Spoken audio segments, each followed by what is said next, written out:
नमस्कार, पंजाब केसरी में आपका स्वागत है। मैं हूं बलवंत तक्षक। टुकड़े टुकड़े गैंग को लेकर विवाद बढ़ रहा है। बड़ौदा उपचुनाव के बाद चाचा अभय सिंह चौटाला और भतीजे दिग्विजय सिंह चौटाला के बीच इस मुद्दे को लेकर वार पलटवार शुरू हो गए हैं। आने वाले दिनों में इंडियन नेशनल लोकदल और जननायक जनता पार्टी के बीच ये विवाद और तेज होने के आसार हैं।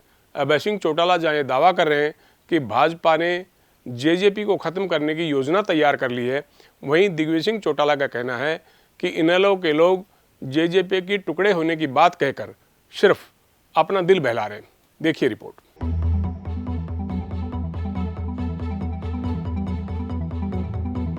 जेजेपी के टुकड़े टुकड़े हो जाएंगे।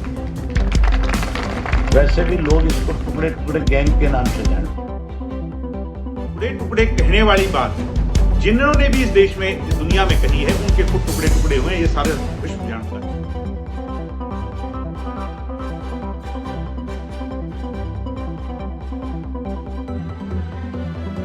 इनेलो के वरिष्ठ नेता अभय सिंह चौटाला ने पार्टी की बैठक में कहा कि बहुत जल्द जेजेपी के टुकड़े हो जाएंगे।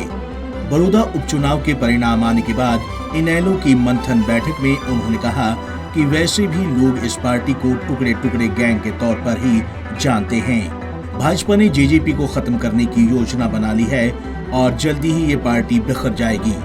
पहले इनेलो में फूट के लिए जिन लोगों ने इन्हें अपने हाथों की कठपुतली बनाया था, और अब मैंने सुना है कि सहयोगी दल भाजपा ने जेजेपी को खत्म करने की योजना बना ली है। ऐसे में हमें किसान विरोधी पार्टियों कांग्रेस और भाजपा का विरोध करना चाहिए।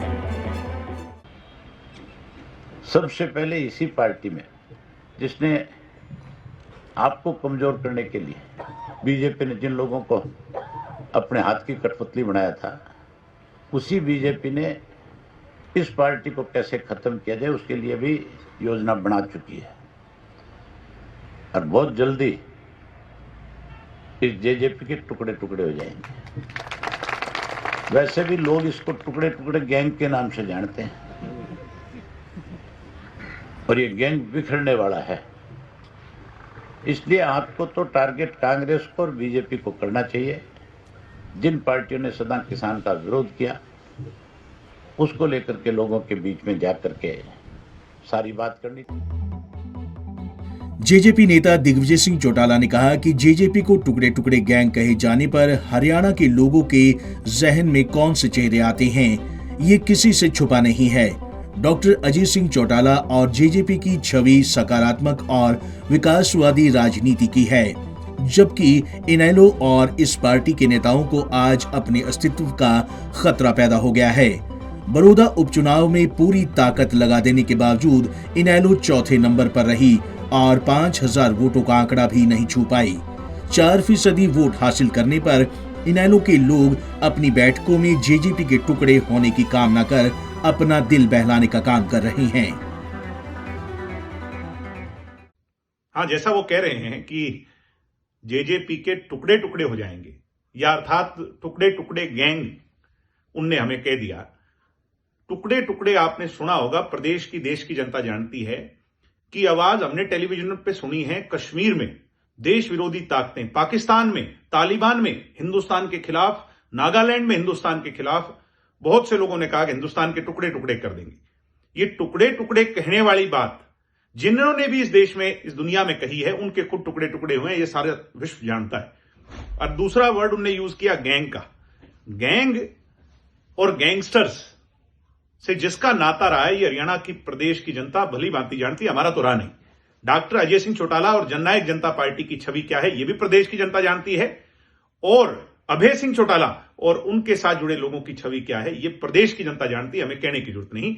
इसलिए हमारी पार्टी पर उनकी राष्ट्रीय कार्यकारिणी, प्रदेश कार्यकारिणी में इतनी बड़ी डिबेट होना और इतनी चिंता वो हमारे बारे कर रहे हैं बड़ौदा के इलेक्शन के बाद भी, तो मुझे लगता है कि उन्हें ये ना कर परमात्मा सद्बुद्धि दे और अपनी पार्टी के बारे में सोचें।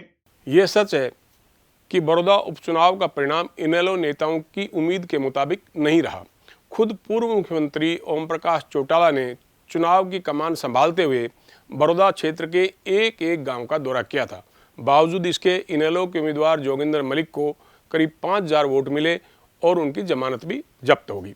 राजनीति के जानकारों का मानना है कि इनेलो का एक बड़ा वोट बैंक जेजेपी की तरफ चला गया है। देखना अब यही है कि इस वोट बैंक को वापस अपनी तरफ मोड़ने के लिए इनेलो नेताओं की तरफ से क्या रणनीति तैयार की जाती है। पंजाब केसरी के लिए बलवंत तक्षक की रिपोर्ट।